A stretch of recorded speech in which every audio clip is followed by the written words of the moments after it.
아브라함처럼 사시기 바랍니다. 한번 옆에 있는 분들에게 한번 서로 축복하겠습니다. 참 행복한 사람, 복의 근원 아브라함처럼 사시기 바랍니다.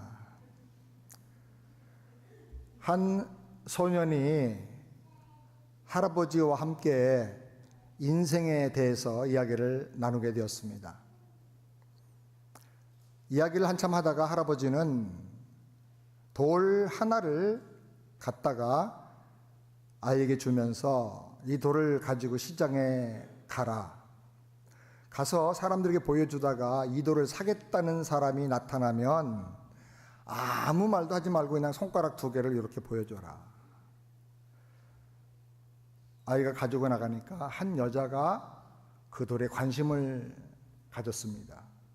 얼마냐고 물어봤습니다. 아무 말도 하지 않고 할아버지가 얘기한 대로 2 손가락을 펴서 보여줬습니다. 그랬더니 이불에 사서 그럼 우리가 우리 집에 꽃밭에다가 놔두고 싶다 그랬습니다. 그 다음에 이 아이가 다시 할아버지에게 갔습니다. 할아버지는 그 돌을 가지고 박물관에 한번 가봐라. 그 돌을 사겠다는 사람이 있으면 역시 아무 말도 하지 말고 그냥 2 손가락만 펴서 보여줘라.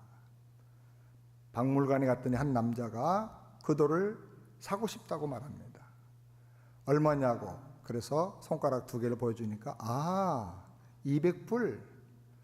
그 200불에 팔면 내가 사가지고 박물관 한 곳에다가 진열해 두겠다. 그렇게 얘기를 했습니다. 다시 할아버지가 웃으면서 그 돌을 가지고 이번에는 보석상에게 한번 가봐라. 만약에 그 돌을 사겠다고 하면 아무 말도 하지 말고 손가락 2개를 펴서 보여줘라. 보석성에게 가져가서 돌을 보여줬습니다. 자세히 살펴보고 무슨 안경을 갖다가 자세히 들여다보고 하더니는 얼마냐 2 손가락을 펴서 보여줬더니 20만 불. 그래, 그거 내가 사겠다. 이거 보통 돌 아니야.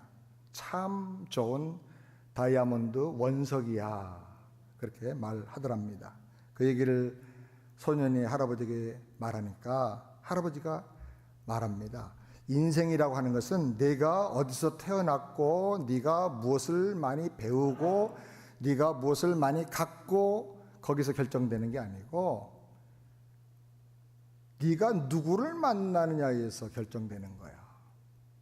너를 보고 너에게 감춰져 있는 가능성, 보화를 발견하고 알아주고 그것을 개발시켜주고 성장시켜주는 사람을 만나야 돼. 인생은 내가 누구를 만나느냐에 의해서 너의 인생의 행복과 가치가 결정되는 거야 라고 얘기를 해줬다고 합니다. 참 지혜로운 할아버지의 교훈입니다. 저는 아브라함이 역사상 가장 행복한 사람이다라고 생각합니다. 그는 복의 근원이 되었습니다. 믿음의 조상이 되었습니다. 유대인들과 무슬림 교도들과 기독교인들이 다 아브라함을 자기의 조상이라고 존경합니다. 이 사람들 합치면 세계 인구의 3분의 2가 넘습니다. 세계 인구의 3분의 2가 대대로 아브라함을 우리 조상이라고 존경합니다. 그리고 그의 삶을 분석하고 배우려고 합니다. 아브라함이 행복한 사람인데 행복한 이유가 뭘까? 한마디로 말하면 하나님을 만났기 때문입니다. 아멘입니까?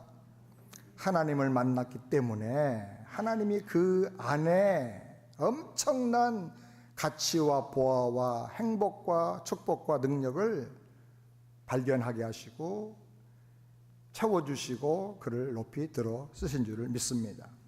누구든지 하나님을 만나면 행복해집니다.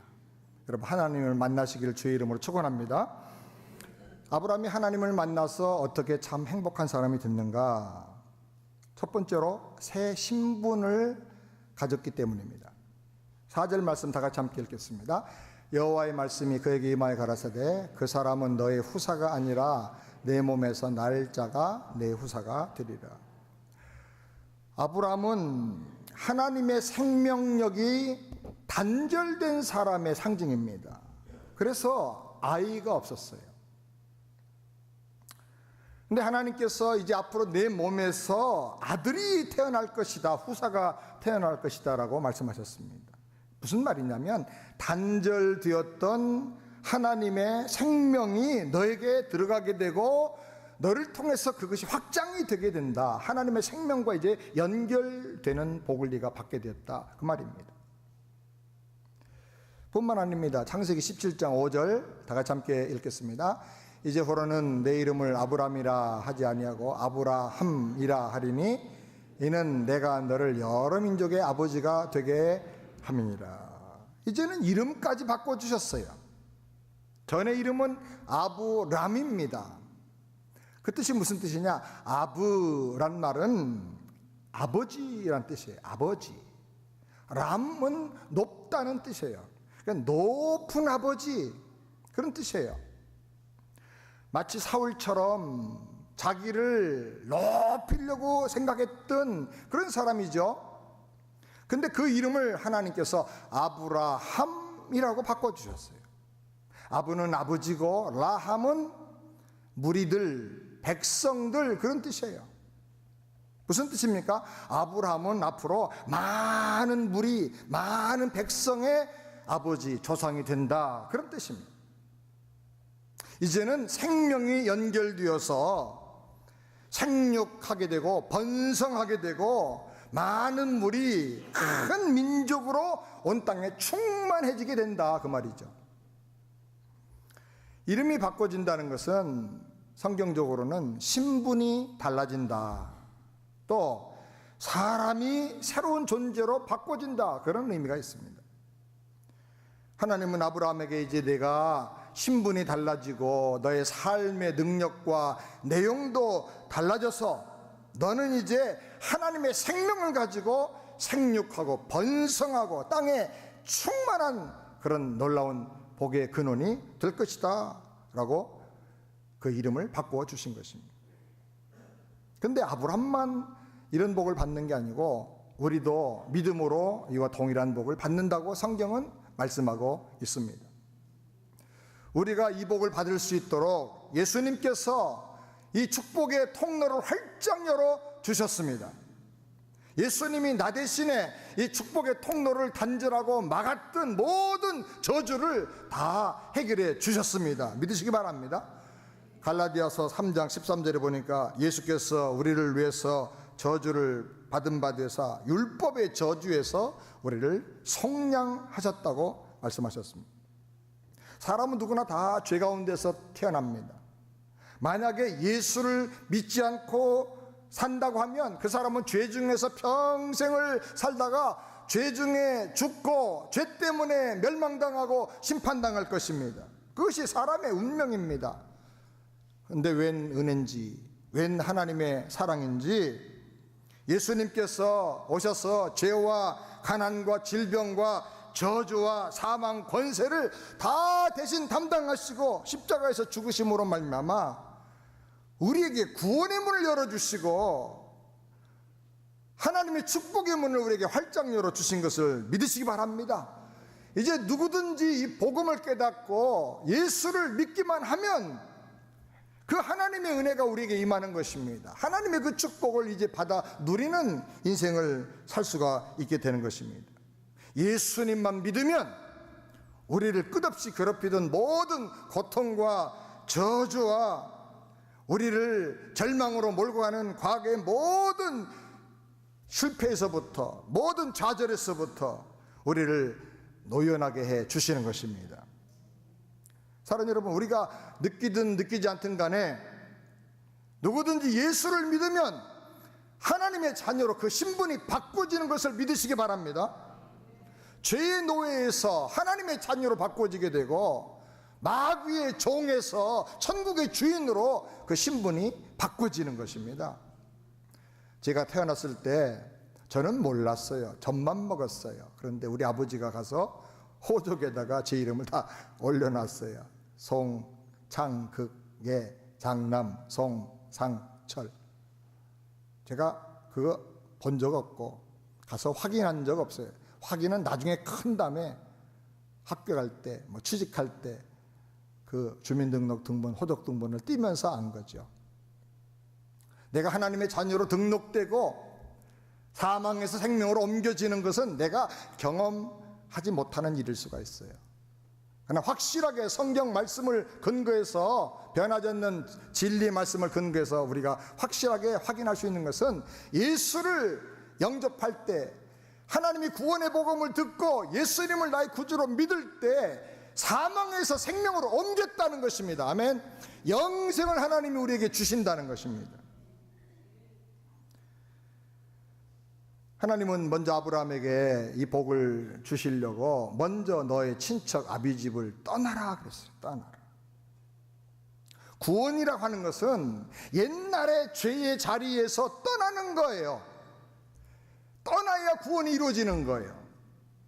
구원은 멸망할 세상에서 영생의 하나님께로 옮겨지는 거예요. 아담의 후손의 혈통에서 예수 안에 들어가는 새로운 피조물로 옮겨지는 거예요. 그래서 반드시 떠나야 돼요.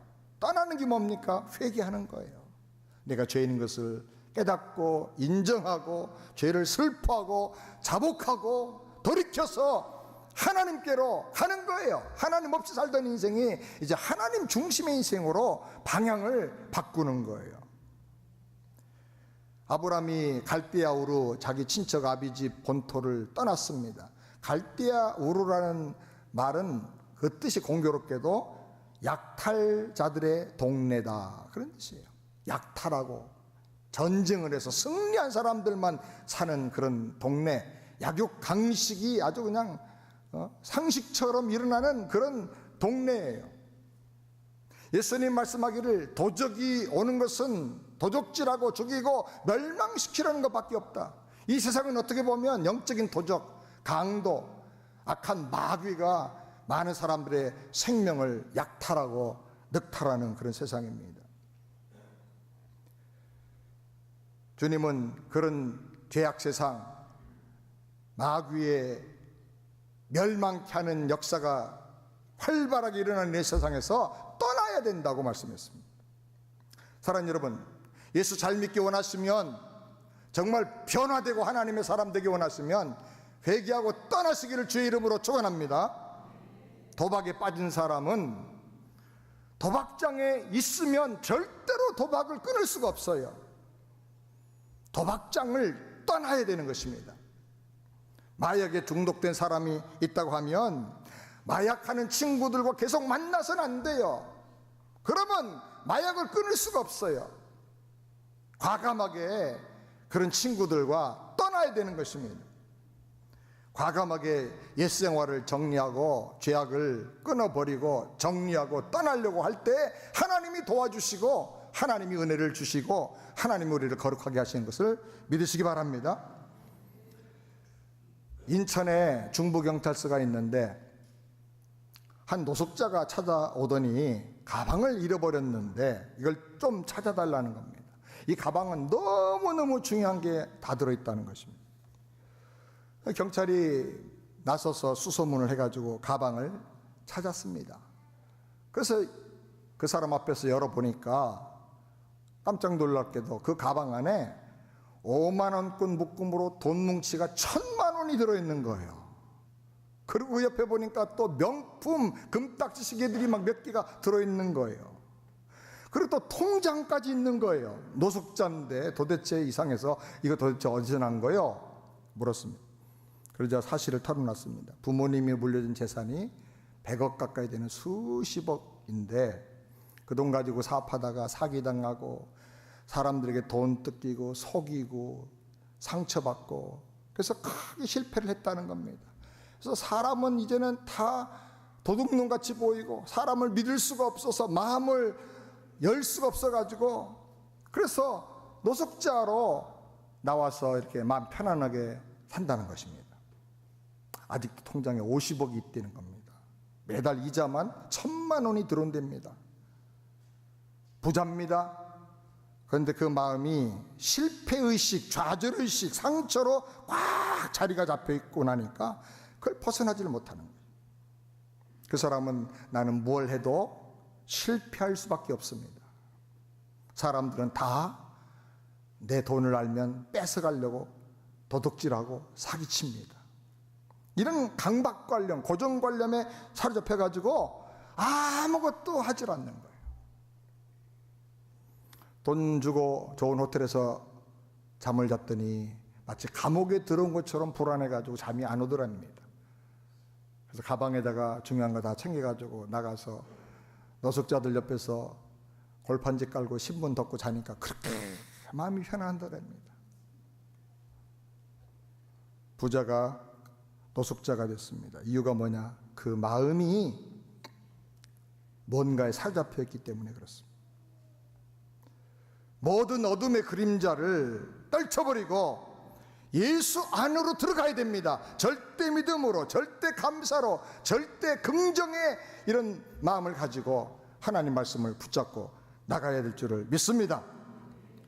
하나님은 떠난 아브라함에게 하늘의 복을 주시고 믿음의 복을 주시고 모든 복의 근원이 되는 축복을 그에게 주셨습니다. 복을 받아서 복 있는 사람이 아니라 그 속에서 복이 막 터져 나오는 거예요. 이것이 하나님이 주시는 복이에요. 그래서 아브라함을 가리켜서 믿음의 조상이라 그럽니다. 조상이란 말은 무슨 뜻입니까? 조상이란 말은 후손을 많이 낳는다는 뜻이죠. 무슨 후손을 낳습니까? 믿음의 후손들, 믿음의 사람들을 아브라함이 많이 낳게 된다는 거죠. 혈통으로 낳든지 영으로 낳든지 그의 삶을 통해서 낳든지 믿음의 사람을 많이 낳는다는 거예요. 복의 근원이라 그랬어요. 근원이란 말은 샘이란 말이죠. 퍼져도 마르지 않는 좋은 생수가 계속 터져 나오는 거예요. 사랑 여러분, 복이 터져 나온다고 그랬는데 뭐가 복입니까? 돈 많이 벌고 땅 많이 갖고 부자 되는 게 복입니까? 그거 복 아닙니다. 그거 가졌다고 해서 행복한 사람 여태까지 제가 만나본 적이 없습니다. 편하긴 합니다. 평안은 없습니다. 하나님 은혜 받는 게 복인 줄 믿습니다. 하나님 믿고 사는 게 복인 줄 믿습니다. 죄산 받고 하나님의 자녀가 되는 것이 최고의 복인 줄을 믿으시기 바랍니다. 그 다음에 두 번째로 새 비전을 품었기 때문에 행복한 사람입니다. 5절 말씀 다 같이 함께 읽겠습니다. 그를 이끌고 밖으로 나가 가라사대 하늘 우러러 무뼈를 셀 수 있나 보라. 또 그에게 이르시되 내 자손이 이와 같으리라. 우리가 예수를 믿고 하나님의 자녀가 되고 의롭다함을 받게 되는데 이것은 신앙의 목적과 결론이 아니고 이것은 단순한 출발에 불과합니다. 이제 하나님의 자녀가 되고 죄사함을 받았다 하면 이제부터는 하나님과 동행하면서 계속 믿음의 성장을 향해서 나가야 됩니다. 믿음이 성장하고 거룩하게 성화될 때 몇 가지 중요한 원리가 있는데 그 원리 중에 하나가 바로 5절에 나옵니다. 5절 중에 중요한 말은 하늘을 우러러 셀 수 있나 보라. 하늘을 우러러 보라는 거예요. 따라합시다. 하늘을 우러러 보라. 성도가 되려고 하면, 정말 믿음의 사람이 되려고 하면, 참 행복한 사람이 되려고 하면 하늘을 우러러 보는 사람이 돼야 됩니다. 성경을 잘 보면 성경에 세 종류의 하늘이 나옵니다. 첫 번째로는 지구를 둘러싸고 있는 대기권 하늘이죠. 이걸 다른 말로 일층천이라고 말합니다. 두 번째로는 해, 달, 별들이 있는 외기권 혹은 뭐 성층권이라고도 하죠. 이건 이층천이라고 할 수 있습니다. 세 번째로는 하나님이 거하시는 천국, 하나님이 거하시는 하나님의 통치의 나라, 이것을 하늘들의 하늘이라고 성경이 말하기도 하고 삼층천이라고 말하기도 합니다. 우리가 육의 눈을 가지고 보면 대기권과 성층권 혹은 외기권이 보입니다. 그러나 믿음의 눈, 영의 눈을 가지고 보면 하나님이 통치하시는 세상이 보이고요, 보호자 우편에 앉아 계시는 예수 그리스도께서 나를 위해서 기도하시는 것을 우리가 보게 되고 마음으로 느끼고 살게 되는 것입니다. 하늘을 우러러 보는 것, 이것을 우리가 하나님을 묵상한다, 하나님께 기도한다, 그렇게 말합니다. 아브라함이 어느 날 기도했습니다. 별이 보이는 밤에 아브라함이 깊이 기도하는 가운데 하나님께서 응답을 주셨습니다. 하나님께서 아브라함에게 말씀하기를 밖으로 나가보자. 나갔습니다. 하늘 들어 바라봐라. 눈을 들어 바라보니까 하늘에 별이 보입니다. 하늘에 별이 많은데 네가 셀 수 있느냐? 네, 못 세겠습니다. 너무 많습니다. 이 찬란한 별들 도대체 그 수가 얼마인지 모르겠습니다. 내가 너의 후손을 저 별과 같이 많아지게 하리라.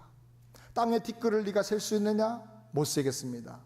땅의 모래처럼 티끌처럼 너의 후손이 셀 수 없이 많아질 것이다. 아브라함에게는 사실 큰 문제가 하나 있었어요. 아브라함이 애굽에 내려갔다가 바로 왕에게 많은 재물을 얻어가지고 돌아와서 본래 부자였지만은 갑절의 부자가 됩니다. 그 다음에 318명을 데리고 그돌라오멜과 그 밖에 여러 4개국 연합군과 한바탕 전쟁을 해서 승리를 한 다음에 그 모든 전리품을 다 가지고 돌아옵니다. 그러니 어마어마한 부자가 된 것이죠. 오는 길에 멜기세덱이 11조를 바치고 하나님의 축복을 또 많이 받게 됩니다. 아브라함은 그야말로 안 받은 복이 없다 할 만큼 많은 복을 받았어요. 다 받고 다 좋았는데 오직 한 가지가 문제였어요. 한 가지가 해결이 안 돼가지고 진정한 행복을 누리지를 못했어요. 우리가 세상을 가만히 보면 모든 거 다 갖췄는데 그 하나가 문제이기 때문에 그것 때문에 걸려가지고 고통을 경험하고 행복을 경험하지 못하는 사람들이 있습니다. 성경에 보면 아람의 군대 장관이었던 나아만, 이 사람은 굉장한 용사입니다. 왕이 저를 아주 높이고 높이는 존경하는 그런 사람이었어요. 나라의 국부와 같은 사람이었어요. 권력을 다 가졌고 재물을 다 가졌고 용맹에게 짝이 없는데 한 가지 문제가 뭐냐면 그에게 문둥병이 있었다는 거예요. 아무것도 고쳐줄 수가 없었어요. 또 성경에 보면 야곱이 있는데 외삼촌 집에 가서 20년 동안 고생하고 열심히 일하다가 재물을 많이 얻게 되고 부인도 한 명이 아니라 4명이나 얻게 되고 그 부인을 통해서 11명의 아들을 낳았어요. 그리고 또 딸까지 또 얻었어요. 대가족을 이룬 큰 거부가 되었지만 야곱에게도 한 가지 문제가 있었어요. 늘 찜찜하고 불안한 거예요. 이게 뭡니까? 형 에서와 풀지 못한 갈등 때문에. 형 에서와 화해하기 전에는 정말 마음의 행복과 안정감과 평안이 없었던 것입니다. 아브라함에게도 한 가지 문제가 있었어요. 그게 뭐죠? 아들을 낳지 못했다는 거예요. 하나님께서 내 자손이 땅의 티끌처럼 하늘의 별처럼 많아지게 하겠다고 하셨는데 이제 아브라함은 나이가 늙었어요. 아내라도 젊어야 되겠는데 아내도 생리적으로 잉태 불가능의 몸이 되었어요. 티끌 같은 자손은 바라지도 않고 하나라도 있으면 좋겠는데 하나도 없는 거예요. 이 문제를 해결해야 정말 행복할 수 있다라고 생각을 하고 아브라함은 먼저 인간적인 방법으로 해결을 해봅니다. 하늘을 우러러 바라보지를 못하고 땅을 보고 사람을 봅니다.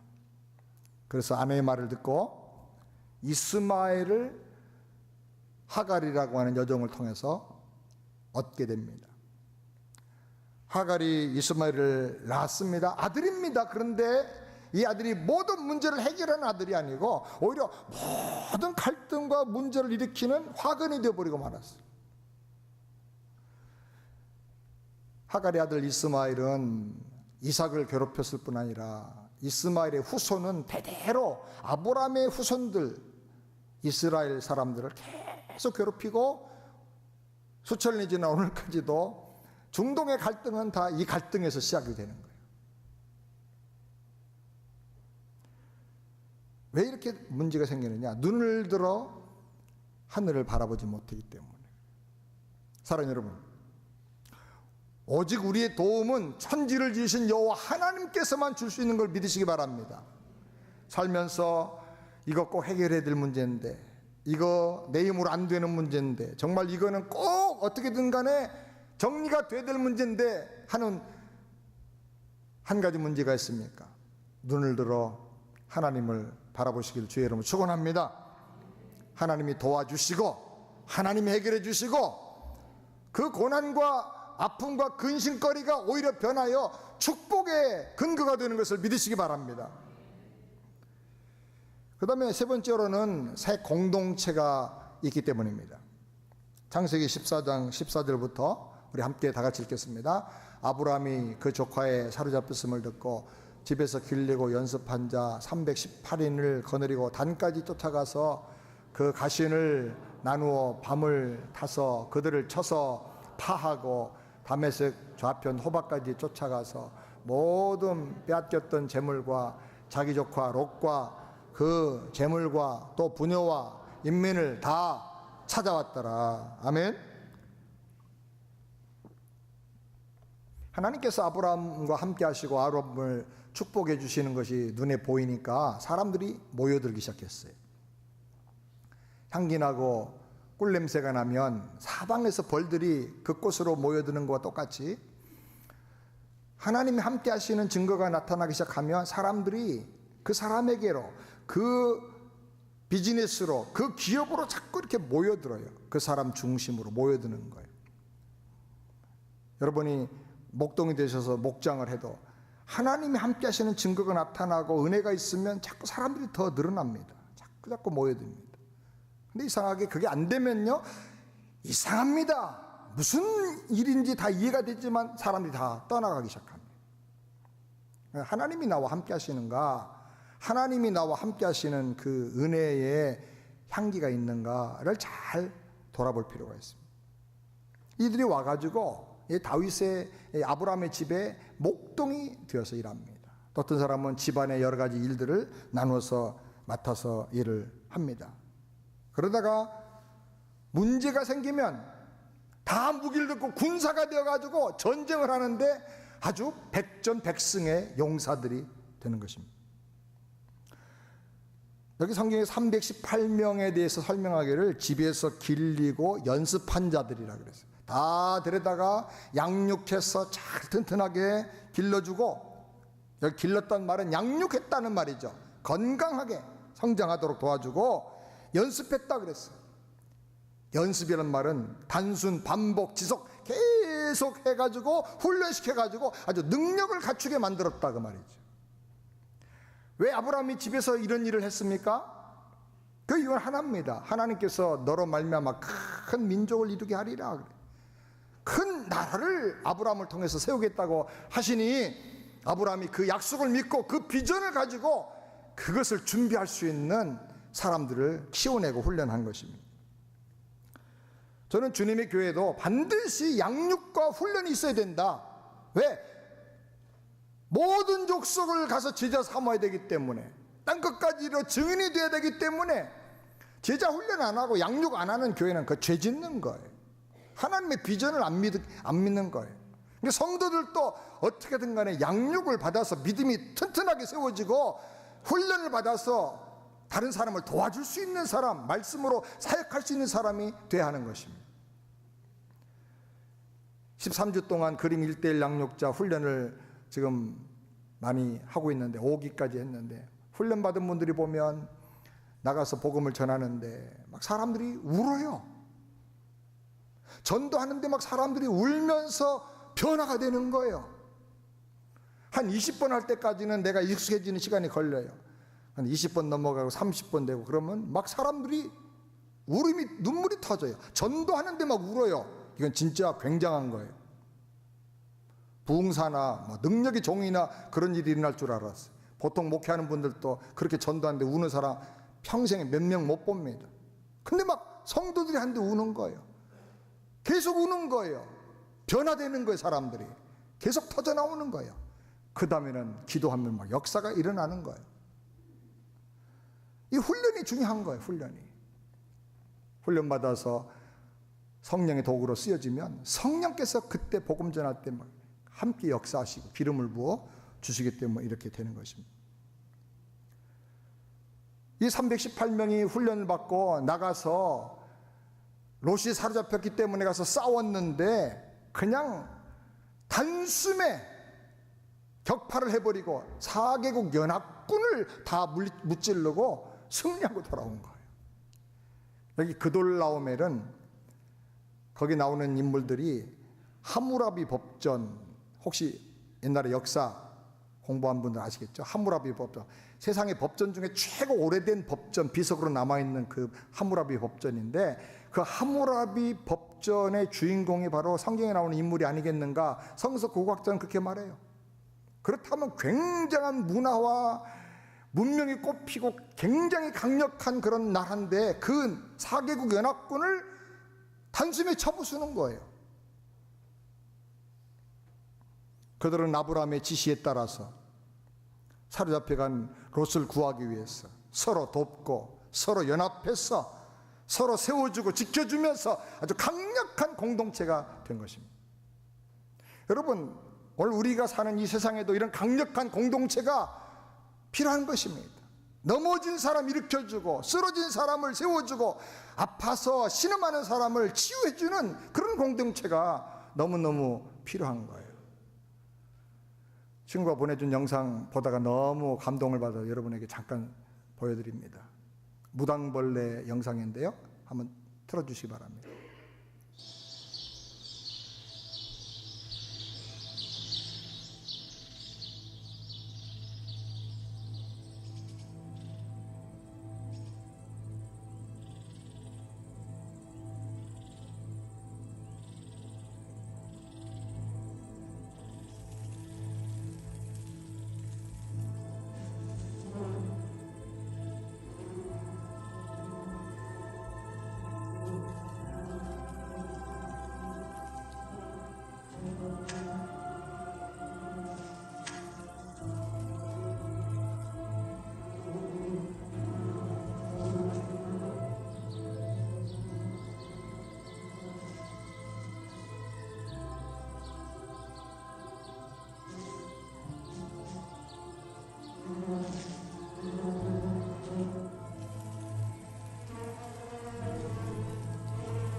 쟤네들한테 한번 박수 한번.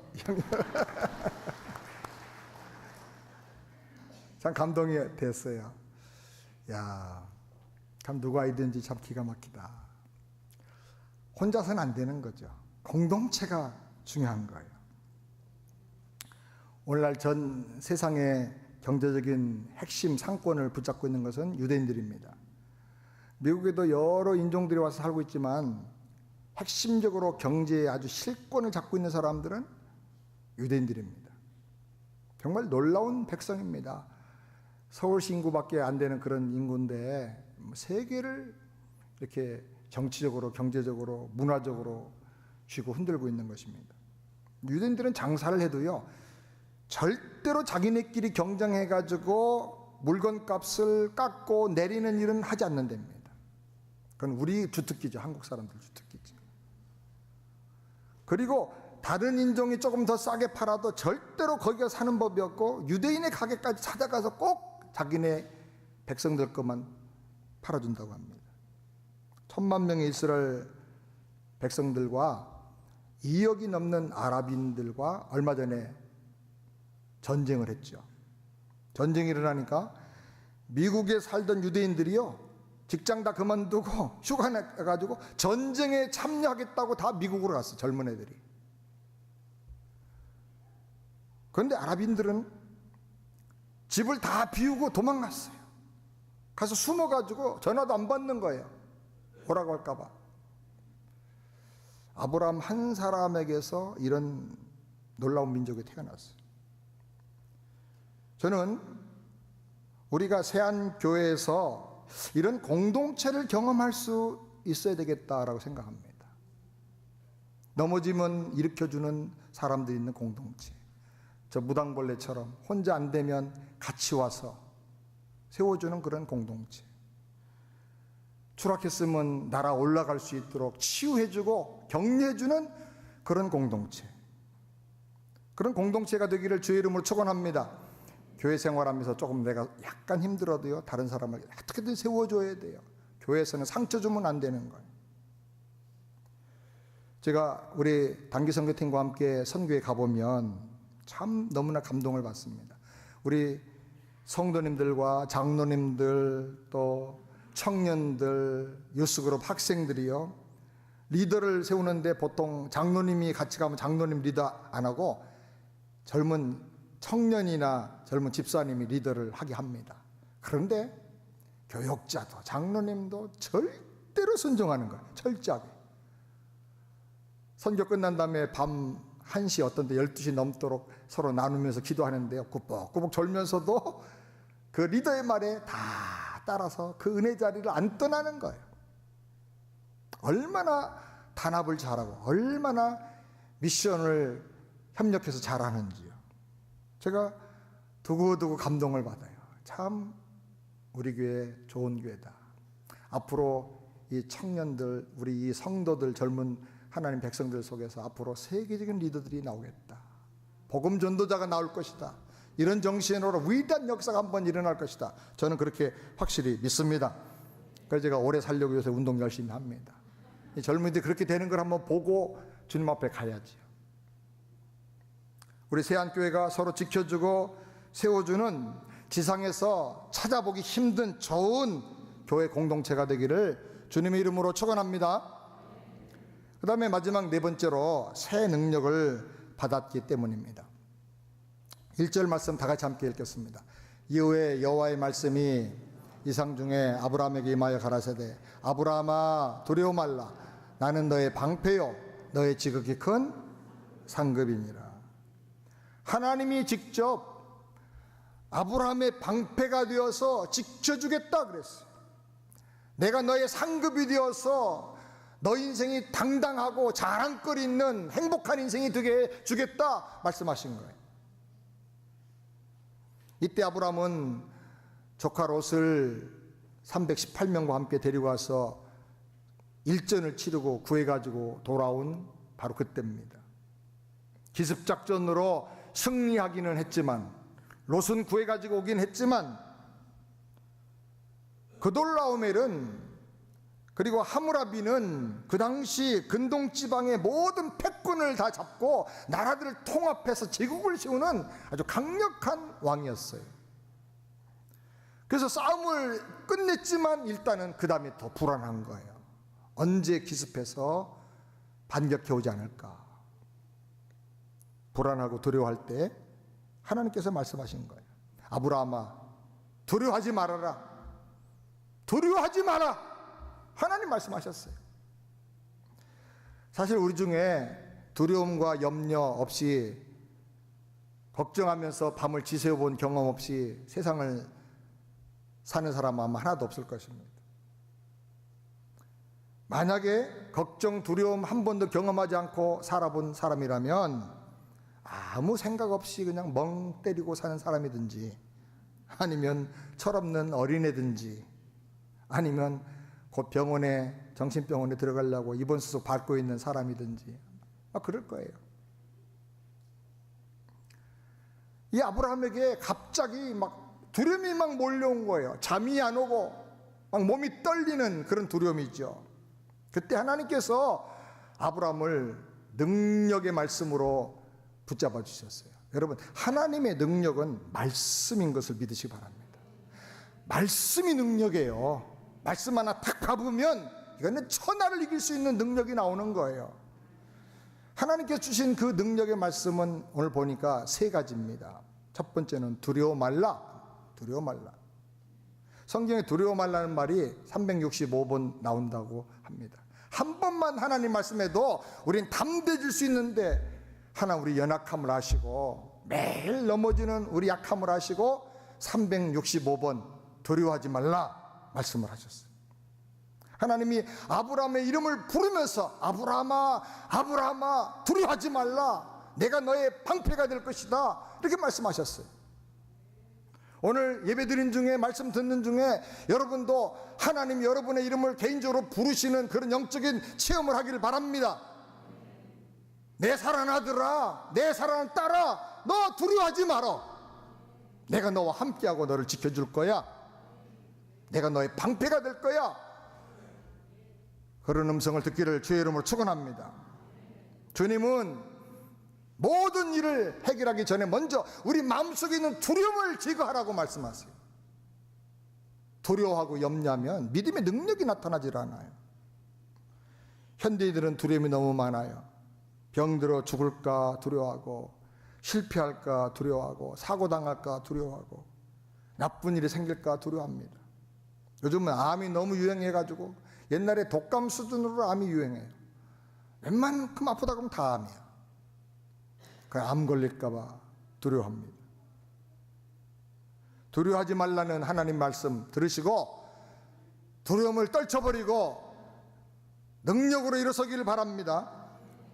그 다음에 두 번째 말씀은 나는 너의 방패다라고 말씀하셨어요. 이제 너는 내가 개인적으로 보호해주겠다, 너를 지켜주겠다, 모든 화살을 내가 다 막아주겠다, 그 말입니다. 세상에 금방패도 있고 은방패도 있다는데 하나님 방패가 최고의 방패인 줄 믿으시기 바랍니다. 하나님이 나의 방패가 되어주신다. 성도들이 하나님의 자녀가 되었지만 이 세상에 성도들에 대한 원수가 있습니다. 누굽니까?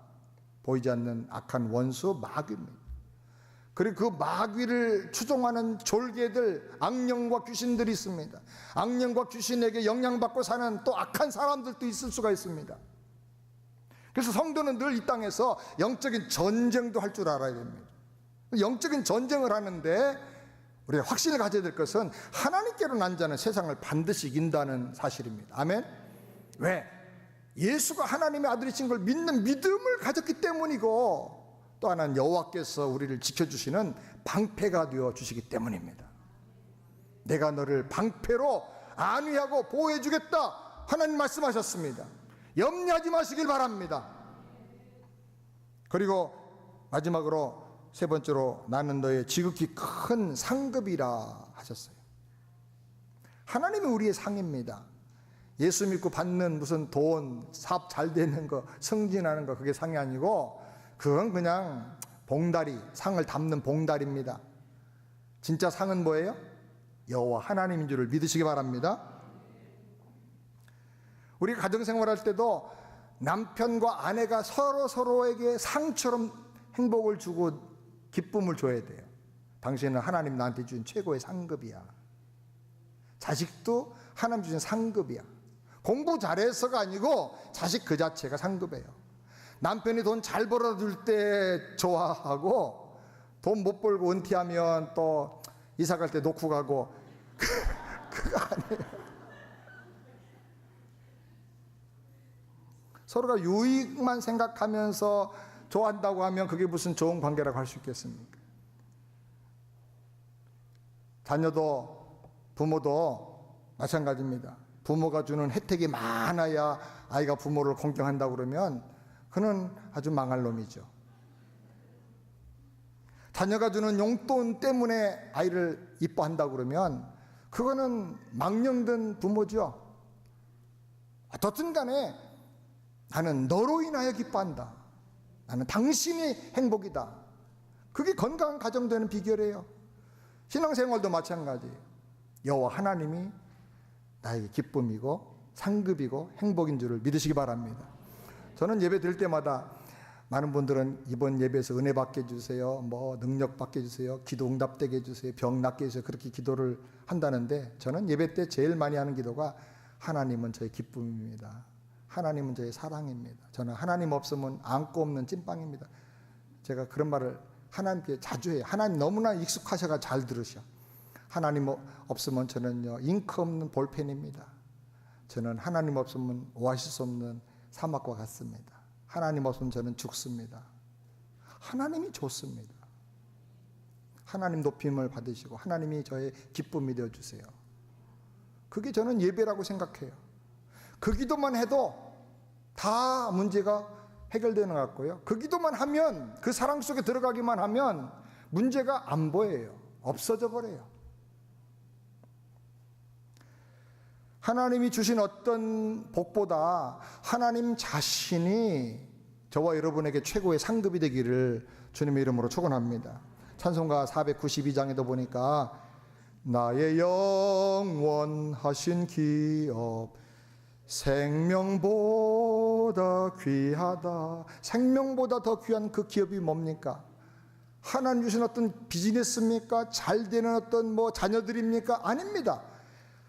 하나님 자신이 나의 영원하신 기업입니다. 아멘. 그래서 주께로 가까이 주께로 가오니. 아멘. 오직 주님입니다. 주님 한 분으로 만족하고 행복해지는 저와 여러분 되기를 주님의 이름으로 축원합니다. 기도하겠습니다. 하나님 아버지, 우리 새 안의 모든 성도들 아브람처럼